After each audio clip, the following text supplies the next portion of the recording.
Shalom, selamat pagi jemaat-jemaat kudus yang dikasihi Tuhan. Puji syukur karena pada pagi hari ini kita semua bisa memulai hari, juga memulai bulan ini dengan menaikkan doa-doa kita di hadapan Tuhan lewat ibadah doa subuh ini. Kiranya lewat ibadah doa subuh kita ingat untuk selalu memberikan hal yang pertama, waktu yang pertama pada kita kepada Tuhan. Karena Alkitab mengajarkan kepada kita bahwa Tuhan berkenan atas hal pertama yang kita persembahkan kepada Dia. Oleh karena itu, dan dengan demikian Tuhan akan berkenan atas kita masing-masing. Kita akan memulai ibadah kita dengan menaikkan puji-pujian. Mari kita menaikkan pujian sambil mengingat betapa besarnya kasih Tuhan yang telah Ia curahkan kepada kita. Khususnya di masa pandemi seperti ini, Tuhan senantiasa melindungi dan menjaga kita. Mari kita mengingat kasih karunia-Nya dan menaikkan pujian. Hitung berkat-Mu, hitung berkat yang telah Engkau berikan kepada kita semua. Mari kita nyanyikan pujian dengan iman. Hitung berkat-Mu. Bila gelombang kehidupan menimpa, hati jadi takut dan putus asa. Jangan lupa berkat Tuhan hitunglah, pasti kau tercengang akan karyanya. Hitung berkat satu persatu, dan lihatlah karya Tuhan-Mu. Hitung berkat satu persatu, hitung berkat yang melimpah padamu. Adakah berat bebanmu menekan, dan salib yang kau pikul melelahkan? Hitung berkatnya pastilah kau lega, kau kan bergirang dan terus memujinya. Hitung berkat satu persatu, dan lihatlah karya Tuhan-Mu. Hitung berkat satu persatu, hitung berkat yang melimpah padamu.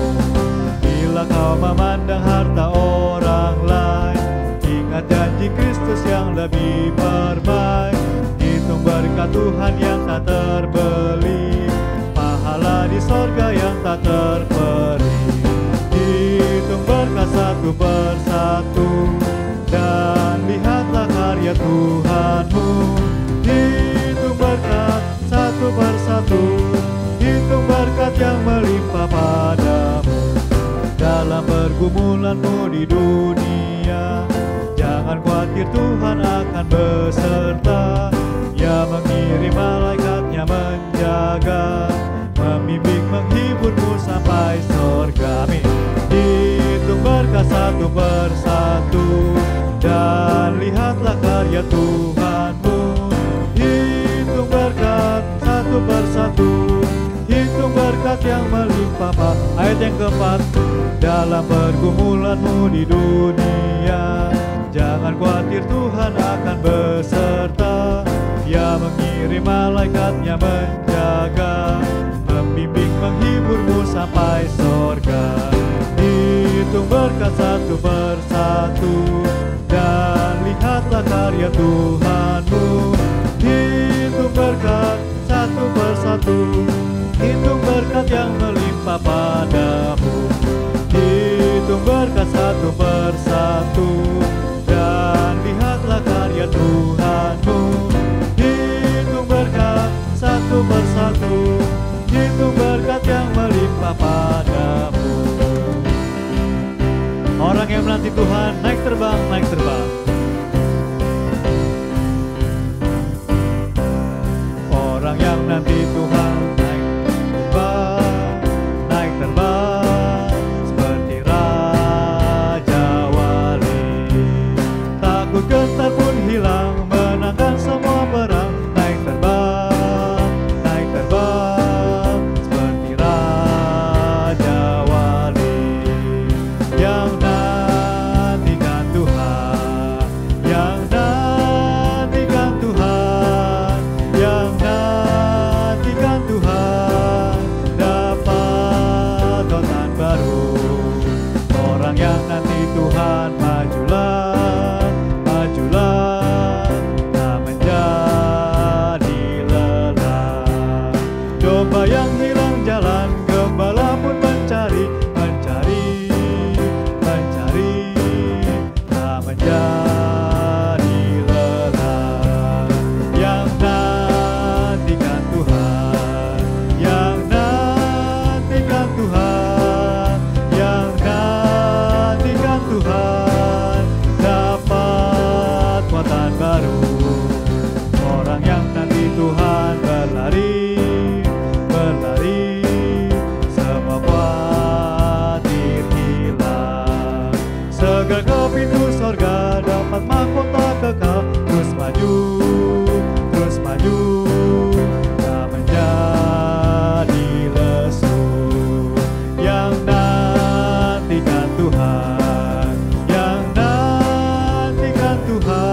Yesus, naik terbang seperti Raja Wali yang nantikan Tuhan, yang nantikan Tuhan, yang nantikan Tuhan, dapat kekuatan baru yang nantikan Tuhan, yang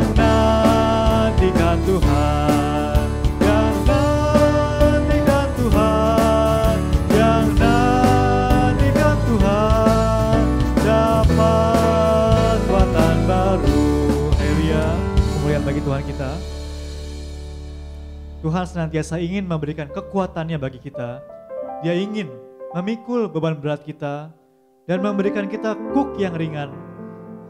Oleh karena itu, meski ada kesusahan apapun yang menerpa kita, meski ada kecemasan atau kekhawatiran apapun pada kita, kiranya Yesus meminta kepada kita untuk kita memberikan semuanya kepada Dia. Oleh karena itu kiranya kita bisa memberikan segala beban berat kita kepada Dia dalam doa. Susah menerpa, beritahu Yesus karena Ialah yang dapat menolong kita. Mari kita nyanyikan pujian ini dengan iman.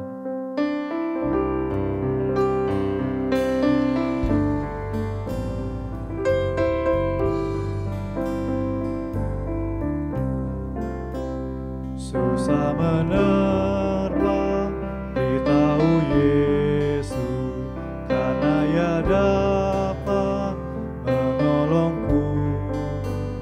Waktu sengsara, beritahu Yesus, aku anaknya yang menjaga. Beritahu Yesus, beritahu Yesus, ku tak dapat tanggung sendiri. Beritahu Yesus, beritahu Yesus, hanyalah Yesus penolongku. Ku menderita, beritahu Yesus, Ia sobatku, lemah lembut.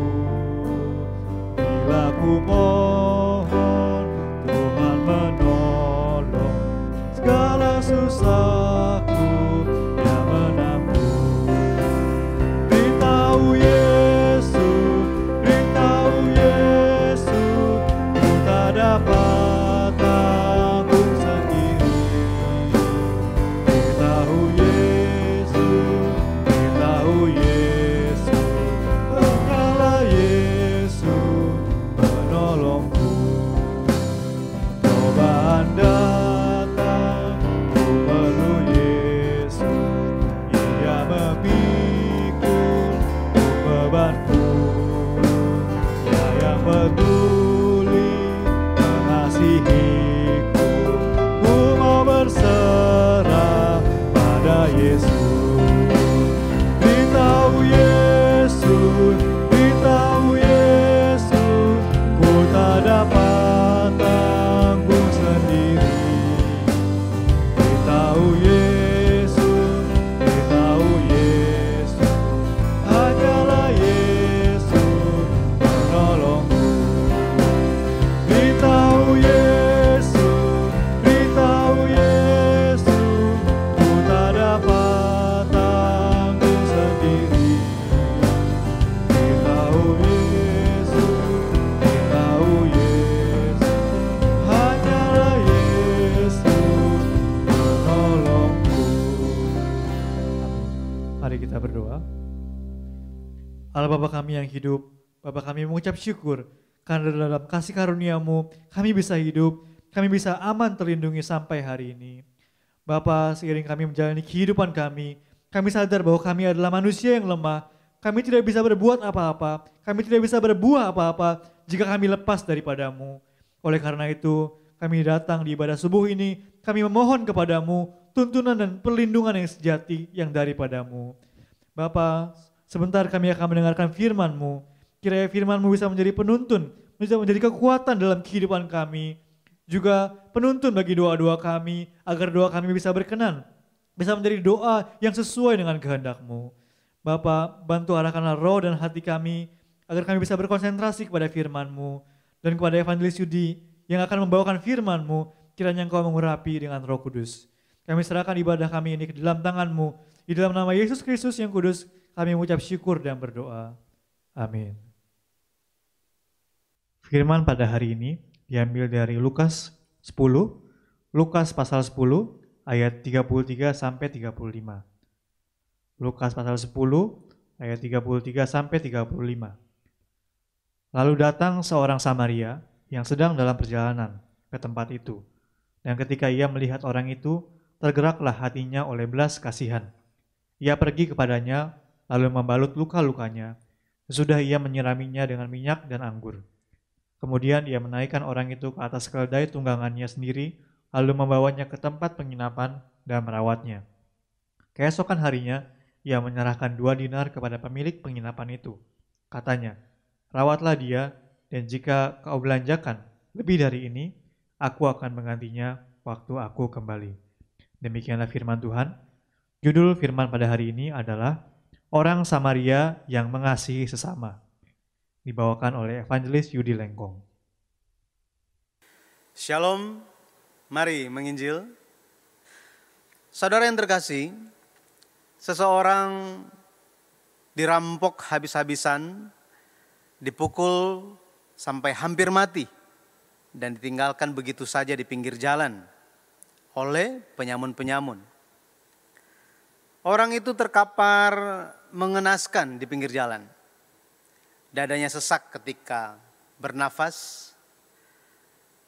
Hatinya penuh dengan kesedihan, penderitaan, hatinya merana karena hilang harapan. Siapakah yang bisa menolongnya? Siapakah yang akan melewati jalan itu? Siapakah yang bisa menyelamatkannya? Tetapi dari kejauhan, samar-samar dia melihat ada seorang yang berpakaian putih.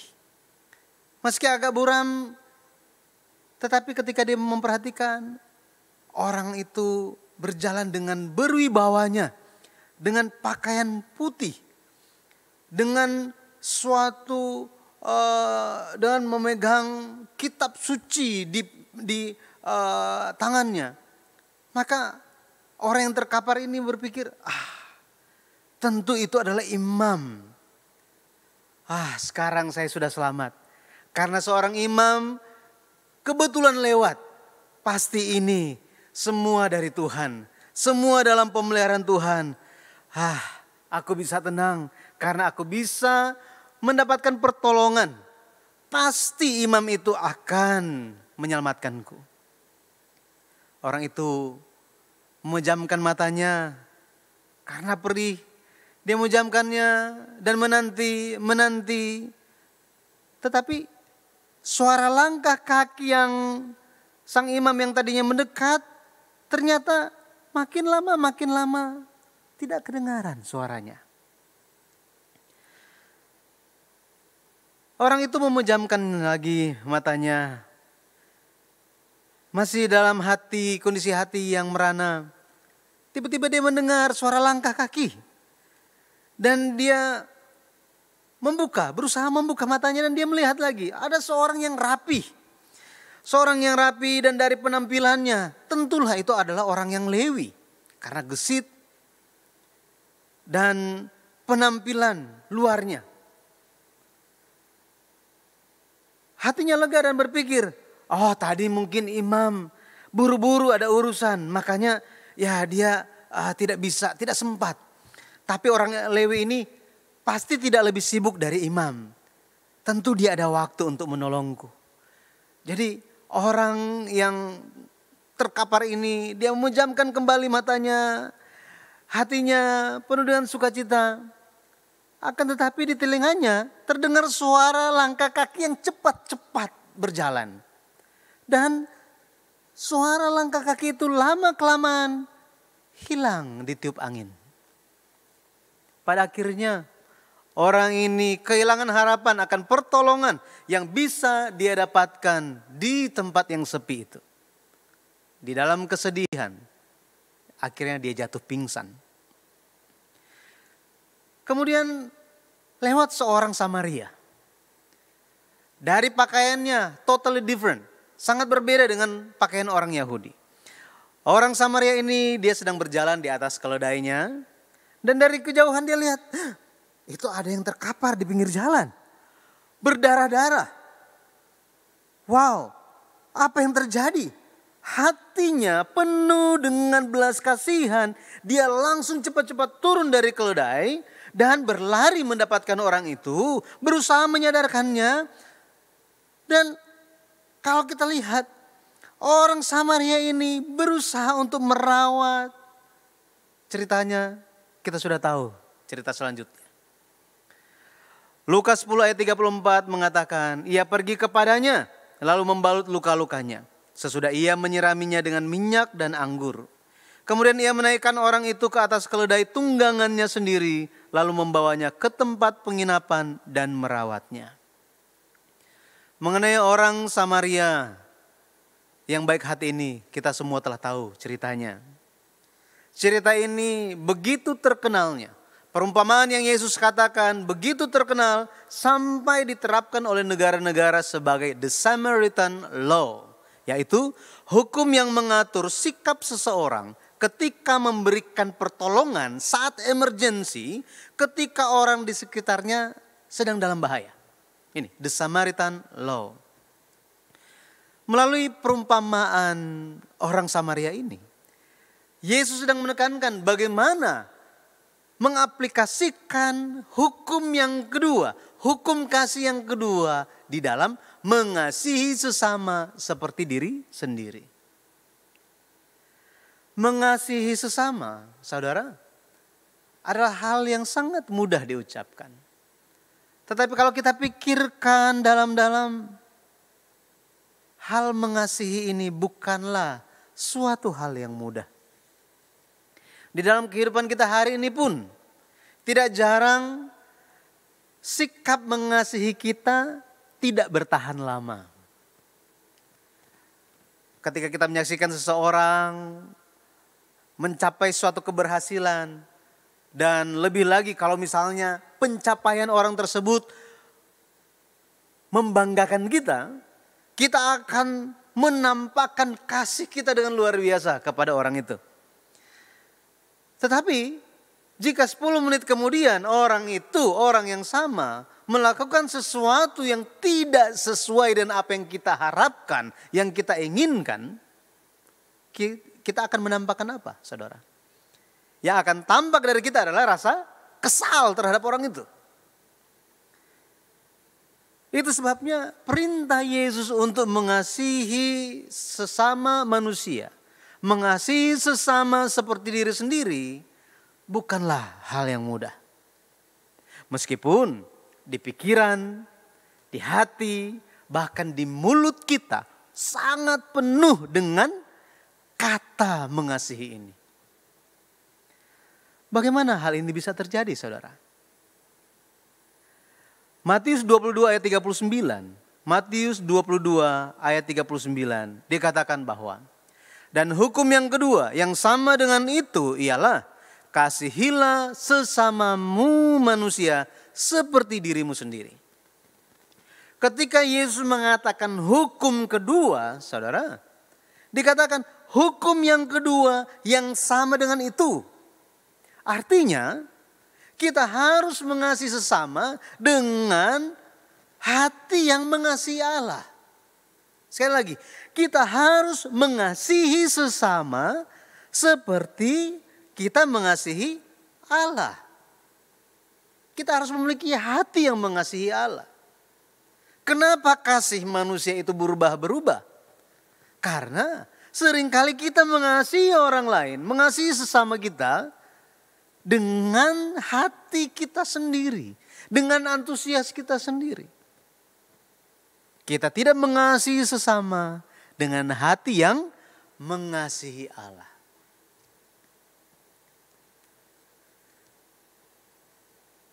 Hal mengasihi sesama manusia dan mengasihi sesama manusia ini ada karena kita mengasihi Tuhan, mengasihi Allah. Dan hukum kedua yang sama dengan itu katanya. Sama dengan itu, artinya hukum yang kedua, hal mengasihi sesama, sama dengan itu. Dengan mengasihi Allah dengan segenap hati, pikiran, dengan segenap hidup kita. Kedua hal itu tidak dapat dipisahkan. Maka kita perlu mengingatkan diri kita, ketika kita mengasihi, marilah kita mengasihi di dalam Tuhan. Mengasihi di dalam Tuhan. Kenapa saudara? Karena kasih yang hanya didasari oleh antusias pribadi, kasih itu tidak memuliakan Tuhan. Tidak memberikan kemuliaan kepada Tuhan. Perbuatan baik dari orang Samaria bukanlah suatu perbuatan yang bisa dilakukan oleh siapa saja. Bahkan perbuatan dari orang Samaria yang baik hati ini sangat mustahil untuk dilakukan. Orang Samaria ini tergerak oleh belas kasihan. Dia bertanggung jawab sampai akhir, sampai orang tersebut pulih total. Orang Samaria ini kalau kita lihat, dia telah mengasihi Allah dengan segenap hati, dengan segenap nyawanya, dengan segenap kekuatan dan kehendak. Di atas dasar mengasihi Allah inilah, dia telah mengasihi sesama seperti mengasihi dirinya sendiri. Orang Samaria di sini, saudara, berbicara mengenai Yesus Kristus. Hanya Yesus yang memiliki kasih yang seperti itu. Yesuslah sesama yang sejati. Yesuslah sosok yang memberikan pemulihan kekal bagi umat manusia. Yesuslah yang memberikan hidup yang kekal bagi umat yang telah jatuh dalam dosa. Yesus telah tunjukkan semuanya, semua kasih kepada umat manusia lewat kasihnya di atas kayu salib. Dalam penderitaan yang demikian hebat di atas kayu salib, Yesus masih berkata satu hal yang terus diulanginya. Bukan cuma satu kali, tetapi berulang-ulang diucapkannya. Apa itu? Ya Bapa, ampunilah mereka, karena mereka tidak tahu apa yang mereka perbuat. Ya Bapa, ampunilah. Bapa, ampunilah mereka. Ampunilah mereka. Yesus telah mengasihi bahkan orang yang membencinya. Yesus telah mengasihi orang yang memusuhi dirinya. Orang Samaria yang mengasihi sesama. Saudara, ketika Tuhan Yesus berkata, kasihilah sesamamu manusia seperti dirimu sendiri. Kata kasih di sini, di dalam bahasa Yunaninya adalah agape. Kita tahu mengenai kata ini, agape, merupakan kasih tanpa kondisi. Ini kasih yang dimiliki oleh Allah bagi umat manusia. Kata agape di sini adalah kata yang sama ketika Tuhan Yesus berkata, kasihilah Allahmu dengan segenap hatimu dan dengan segenap jiwamu dan dengan segenap akal budimu. Matius 22 ayat 37. Jadi di dalam kedua hukum kasih tersebut tidak berbeda, tidak berubah. Melainkan kata yang sama. Mengasihi Allah dengan tanpa kondisi dan mengasihi sesama dengan tanpa kondisi. Inilah hukum kasih. Kata kasih di sini juga adalah kata yang sama dengan kata kasih yang kita temukan di dalam ayat hafalan seluruh umat Kristen di seluruh dunia. Yohanes 3 ayat 16. Karena begitu besar kasih Allah akan dunia ini, sehingga ia mengaruniakan anak yang tunggal, supaya setiap orang yang percaya kepadanya tidak binasa, melainkan beroleh hidup yang kekal. Agape.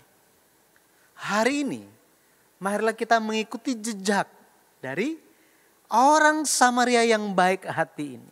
Mari kita mengikuti jejak Yesus Kristus yang memiliki kasih yang tidak berkesudahan. Mari kita belajar dari kasih Yesus yang penuh dengan belas kasihan terhadap sesama, terhadap umat manusia. Saya berdoa di dalam nama Tuhan Yesus Kristus, hari ini kita menjalankan kehidupan iman dengan mengasihi sesama di atas dasar mengasihi Allah. Mari kita mengasihi dengan menjaga ucapan kita. Mari kita mengasihi sesama dengan perbuatan baik kita. Mari kita mengasihi sesama dengan menyampaikan Injil kabar baik, Injil kekal, Injil akhir zaman, firman sejarah penebusan. Saya berdoa di dalam nama Tuhan Yesus, kita dimampukan melakukan semua hal ini. Amin. Mari kita berdoa. Allah yang hidup, kami mengucap syukur atas kasih-Mu. Engkaulah orang Samaria yang baik hati, yang penuh dengan belas kasihan.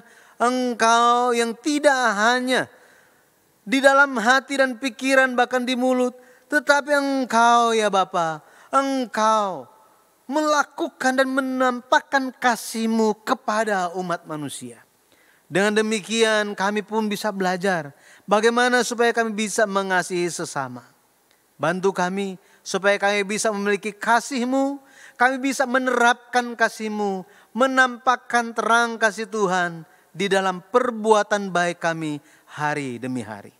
Terpujilah nama Tuhan, kami mengucap syukur atas firman hidup-Mu. Di dalam nama Yesus Kristus kami berdoa. Amin. Saat ini mari kita mengangkat doa-doa kita di hadapan Tuhan. Yang pertama kita berdoa supaya Tuhan mempersingkat waktu dari pandemik wabah corona ini, supaya umat Tuhan bisa berkumpul, semua elemen dalam gereja bisa berkumpul bersama-sama, memuliakan nama Tuhan dan menyebarkan Injil Tuhan. Kita berdoa yang kedua untuk para pendeta kita, para penatua, semua majelis kita, semua jemaat Tuhan menjadi satu hati untuk melaksanakan pekerjaan Tuhan, menjadi terang Tuhan di sekitar tempat kita hidup. Yang ketiga mari kita berdoa, menaikkan doa-doa pribadi kita, memohonkan belas kasihan Tuhan supaya kita menerima kasih-Nya untuk bisa mengasihi sesama kita. Supaya kita pun bisa mendoakan sesama kita. Kita berdoa untuk orang-orang yang belum menerima kabar baik supaya mereka bisa menerima firman Tuhan. Kita berdoa supaya banyak orang disembuhkan, banyak orang dipulihkan iman mereka. Mari jemaat Tuhan, kita mengangkat tangan kita berseru amin haleluya 3 kali. Amin haleluya, amin haleluya, amin haleluya.